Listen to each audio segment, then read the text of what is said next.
Welcome to our updated tutorial on how to unfollow a page on Facebook. Managing your liked pages on Facebook can help you control your feed and focus on the content that matters most to you. Let's go through the steps together. To begin, launch Facebook on your Android smartphone. Opening the app is the first step towards customizing your page preferences and streamlining your feed. Next, tap on the three horizontal lines icon located at the top right corner of the screen. This icon will open up a menu of options for you to navigate through. Now, find the Pages section in the menu and select Liked Pages. This step allows you to access the list of pages you have liked on Facebook. After selecting Liked Pages, locate the page you wish to unfollow. Tap on the Following button under the page's name. By tapping this button, you will unfollow the page and stop seeing its posts in your feed.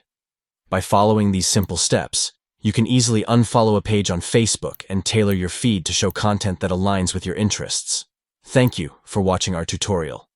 We hope this guide helps you manage your liked pages on Facebook more effectively.